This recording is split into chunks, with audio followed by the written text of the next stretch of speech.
Hi everyone, my name is Mike, and I recently learned from my own experience what is being done to heroes. Well, nothing is done to them. They're just scolded because, no one asked me to become a hero.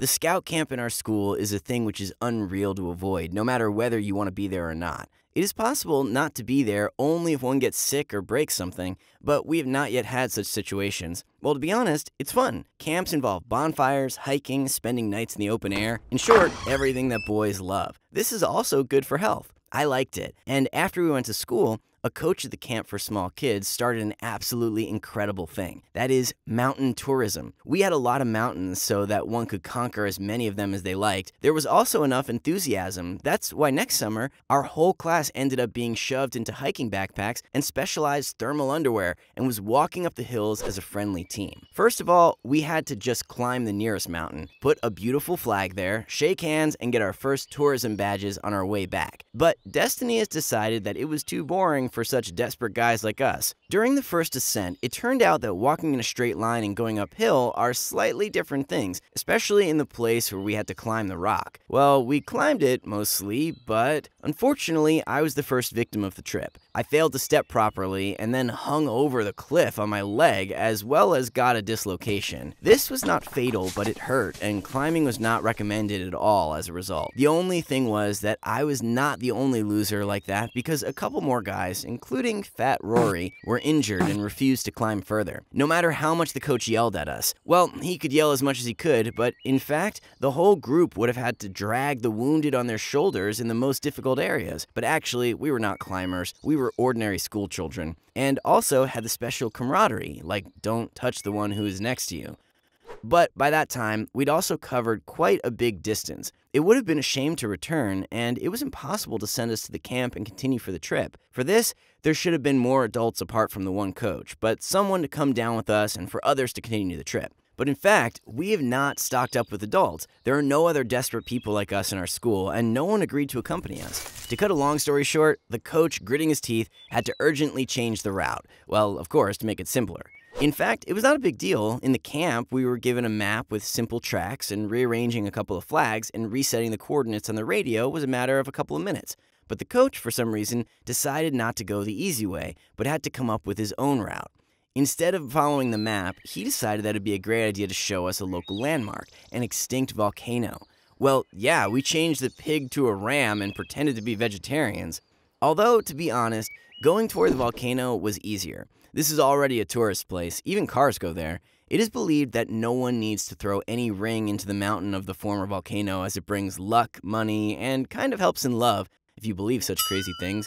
But many couples believe it and go there. On the other hand, maybe it all works for love affairs. But have you ever tried to walk all together for 3 days with tents for the ring? Look at Frodo. At one time, he made some efforts, and on the way back, he never quarreled with the Fellowship. Even Boromir turned out to be a decent man, albeit a slime bag. Just kidding. By the way, I guess that the legend was stolen from Tolkien, but I'm not sure. The main thing is that even we, the wounded, would have crawled there anyway. Well, in any case, the volcano is so interesting. This is not some boring mountain, but a real volcano. Maybe we will be lucky and it will suddenly wake up.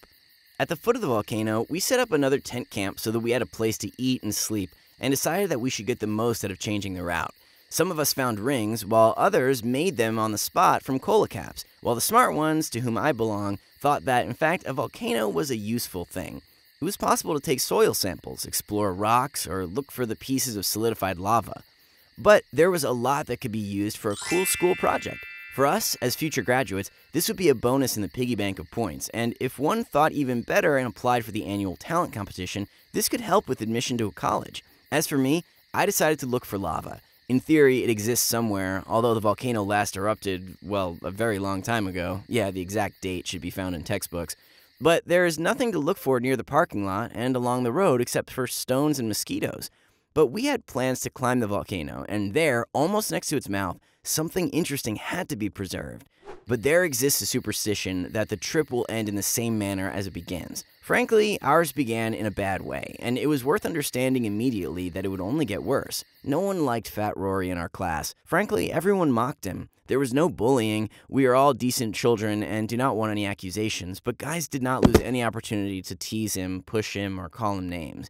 Of course, this was mostly done by cool athletes, rich kids, and their supporters, but ordinary guys were reluctant to communicate with the guy as well. I didn't interact with him either, not because of his appearance or the belief that if you engage with a loser, you yourself will become that. Personally, I considered him weird. Why did he go on a hiking trip if he knew for sure that he wouldn't be able to cope, especially considering that Fat Rory was one of those lucky ones who had been officially allowed not to participate in the camp activities? I don't get it. In short, our troubles during the climbing to the volcano began with him. The idiots among the leaders could not miss the chance to kick their living toy, especially since the toy provoked this on its own. Rory sweated, smelled bad, and complained that he was tired at every step. This is despite the fact that we traveled light without any backpacks or other equipment. It was just like an ordinary walk. The coach tried to calm the guys down, but they didn't listen to anyone, even when being small kids. In addition, all our leaders were not really clever. I don't pity Rory. I wasn't happy with the fact that those stupid guys were kicking him, while we all actually had the same life-saving rope. For safety, the coach tied us all with a large life-saving rope. So you got it right. Rory was kicked, then Rory fell down and started squeaking, after which the whole team who walked behind us also fell down and for some reason was yelling at Rory. This was not great, especially considering my dislocation. When we got to the top, I breathed a sigh of relief. It seemed to me that if we made one more step, I'd bite someone for the fun that they organized. But at the mouth of the volcano, which really looked cool and frightening at the same time, all the right thoughts disappeared from my mind. The only goal which was left was to find something cool for the project, at least a pebble or a piece of solidified lava, which I was trying to do when I was literally falling onto the path. I didn't care at all what others were doing at that moment. I don't know what there was, honestly. I didn't even see what was happening because I was busy with my future project and dreams of how I get the top score and an invitation to the best universities in the state, like a hero. I woke up only when the rope was pulled and I was dumbfounded. Like in the slow motion, Fat Rory suddenly began to fall back, right into the mouth of the volcano. The eyes caught out some details, like the laughter of the guys, the distorted face of the coach, the clouds, which for some reason were looking like dinosaurs. But the most creepy thing was that the rope which all of us were tied was stretching. What is the chance that it will be strong enough not to be torn? Where are the safety requirements? Will we all hold Rory? Won't it turn out that someone who is lighter will fly into the abyss after him? Thoughts in my mind were flying as fast as snapshots. I didn't know what to do and just grabbed the nearest stone as hard as I could, praying for everyone to stay alive after this stupid story. I'm not sure that the guys are to blame for this fall. In fact, Rory could have fallen down on his own, even on the flat surface, not even mentioning the rocks. But guys were still laughing until it dawned on them that in an instant, we would fall down after Fat Rory. It's a chain reaction, you know? And then Rory, trying to catch hold at least somehow, began to break stones with his body. Literally, what looked like a solid stone path began to suddenly fold and crumble after our loser. And then the coach, who stood closest to Rory, woke up. On command, everyone quickly stopped laughing and started dragging the poor guy out of the volcano. If only there had been someone in a better physical shape in his place. If only a spark of madness hadn't occurred in my head because of adrenaline. Everything that happened next is referred to in our school as that same idiot. Rory was hanging like a rag, and I guess he even wet himself, but that wasn't all. The crowd almost pulled him out of there on their shoulders.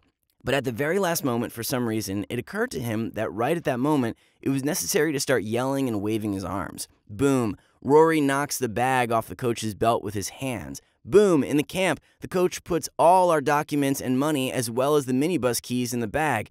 Boom! The bag is flying into the abyss, as if someone suddenly turned on the slow motion mode. And then, in some unthinkable manner, I'm flying after the bag while jumping, which wasn't really necessary. I swear my brains were somewhere away from me at that moment, because in a sound mind, I would never agree to repeat such a crazy thing. As luck would have it, my desire to live appeared literally at the last moment. For some reason, I unlocked the safety hook from myself. How and why? Well, this was because it prevented me from reaching the bag and flying straight into the abyss, passing another ledge. I realized that I would either cling or say hello to my deceased grandmother, so I clung to it. I really didn't want to see my grandma. The funniest thing was that I still caught the bag. Somewhere above, the faces of the guys and the coach were getting pale. The latter was on all fours. From my perspective, he was looking really like an evil ghost, a white one with an open mouth hole. Fortunately, the sounds did not reach me. And here I am, sitting on this strange ledge, silently swearing and thinking, what was it all about? Why did I do it? It would be fine if I had been saving a person, but I did it for a bag, as if it was the most important thing for me to have the money and my passport with a creepy photo where I was covered with pimples and dressed in some weird sweater. Then I scratched my head and realized that I had to get out. The coach was waving his hands, but I thought he was trying to cheer me up in this way. Apparently, he was shouting and telling me that I did not move and stayed in the same place, and then yelling using the radio and called rescuers. But honestly, I did not hear anything. Slowly clinging to the ledges and trying not to think about the fact that my palms were scratched all over, due to which beautiful red marks were left on the stones behind me, I was making my way to the top. Somewhere in the middle of my way, I was overtaken by rescuers, called by the coach. I was immediately caught with ropes and dragged into a helicopter where, first of all, my wounds were bandaged and treated, and then I was taken to the set camp, right into the warm arms of the coach. I thought that the old guy had a heart attack. He looked as if he had to fall into a volcano and then get out of it. Also, he had red eyes like a vampire or a rabid person. The latter was even more suitable as there was foam in his mouth. In short, I really wanted to return to the rescuer's helicopter or volcano. The coach was already opening his mouth when I suddenly remembered why I had been jumping and handed him his bag. As a result, he smiled. Well, that's great. Why yell? And the coach closed his mouth, along with the eyes, and the rest of the guys rushed to give him with first aid. The way we got home later is another story. The coach was looking at me with the eyes of a professional maniac. Seriously, it seemed to me that in an instant we would repeat the film Firestarter, but he was silent as if he was afraid that if he opened his mouth, I would definitely not get home safe and sound. But at school, he lost control. Oh, I was yelled at so much, in a loud, picturesque, and exquisite manner. I even wanted to record a couple of phrases for future generations, and then the headmaster joined him after hearing the noise and also realized what we had avoided at the volcano. At the General Assembly, it was decided not to let me engage in camping in the future, so that I do not even stand nearby and corrupt the minds of other guys. And when I tried to say that I had actually performed a heroic act, the coach suddenly stopped yelling. He came up to me, I backed away, and asked if I thought that my life was equal to some kind of bag. Well, yes, losing money and documents was unpleasant, but fixable. But the death of a pupil could not be corrected. It's impossible to reprint me or buy my copy. And if I attach such little value to my own life, I can think about my parents. How would they feel if I had fallen down? And how many years would the coach spend in jail? In short, I felt terribly ashamed. But the shouting and prohibitions related to school were not the worst thing. The coach, with a mocking grin, took revenge on me in such a way that I'm still trying to solve everything. He told my parents about what had happened. And that was the moment when I wanted to get into the volcano again. No, my parents did not shout at me or tell me about the dangers and risks another time. They didn't say anything at all. They just locked me up in my room, depriving me of the right to exit it. Now I only go to school and back. In addition, my parents often see me off and meet me only when they have no free time at all. I can feel a little freedom. The rest of the time, I'm locked inside the house. This is my punishment for my stupid heroism. I understand my parents. As soon as they turn away, the young idiot gets into some trouble. However, all this is not fun, of course. I just hope that they will forgive me because I don't want to walk arm in arm with mommy and daddy until graduation. Also, I will hardly ever have a desire to be a hero again. Well, maybe that's right. Tell me in the comments what you thought about this story and its characters. Click on the thumbs up button and share videos with your friends. And don't forget to subscribe so you don't miss out on any other stories.